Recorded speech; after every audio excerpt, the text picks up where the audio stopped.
Hello बच्चों, let's read the question first. And the question says, find the general solution in positive integers and the least value of x and y which satisfy the equation 17y minus 13x equal to 0. सबसे पहले हम इस question का की concept लिखेंगे. इसका की concept क्या होगा? आपको x और y की लीस्ट वैल्यू फाइंड करनी है. सो फाइंड करनी है least value of x and y और ये आपकी पॉजिटिव इंटीजर की फॉर्म में होनी चाहिए. तो x and y should be positive integer. ये आपका पॉजिटिव इंटीजर की फॉर्म में होना चाहिए, राइट? तो आपके पॉजिटिव इंटीजर कौन से होते हैं?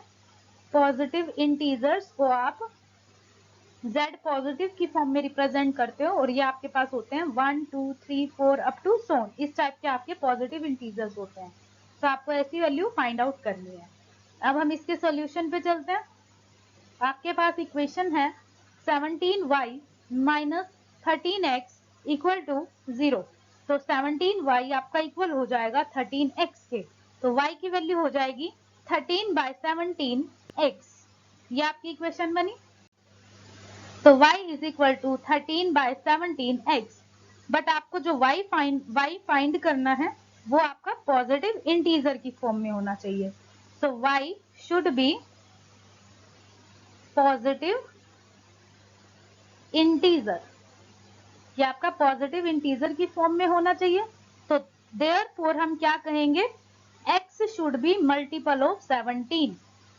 x should be multiple of 17 क्योंकि अगर x 17 का मल्टीपल होगा तभी आपका y पॉजिटिव इंटीजर की फॉर्म में आ सकता है, राइट?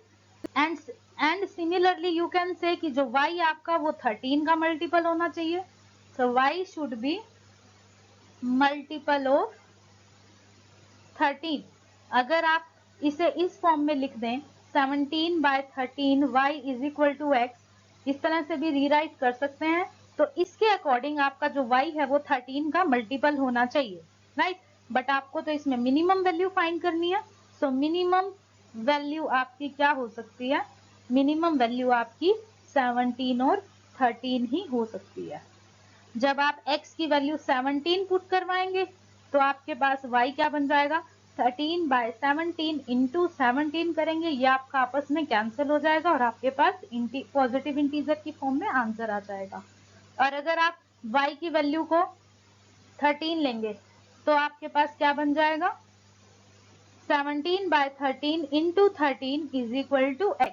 तो ये भी आपका आपस में कैंसिल हो जाएगा और x की वैल्यू आपको कितनी मिल जाएगी? 17 मिल जाएगी. तो ये आपकी मिनिमम वैल्यू होगी, राइट? तो आपको जनरल सॉल्यूशन निकालना था. जनरल सॉल्यूशन में आप ये दोनों लिख सकते हैं कि जो आपका x होगा वो मल्टीपल ऑफ 17 होना चाहिए. मतलब ये आपका 17 या फिर 34 या 51 कुछ भी हो सकता है, इस फॉर्म में हो सकता है. और y आपका 13 का मल्टीपल होना चाहिए. 13 का मल्टीपल आपका 13 होगा, 26 होगा, 39 होगा, अप टू सो ऑन होगा. तो ये आपका बन जाएगा जनरल सॉल्यूशन. ये आपका जनरल सॉल्यूशन होगा. और आपको मिनिमम सॉल्यूशन फाइंड करना है. तो ये आपका जो y है, ये y, ये आपका जो y है ये, और जो आपने x की वैल्यू फाइंड की है ये आपके मिनिमम सॉल्यूशन में आएंगे, right? So this is your final answer. I hope you understood well. Best of luck. Thank you.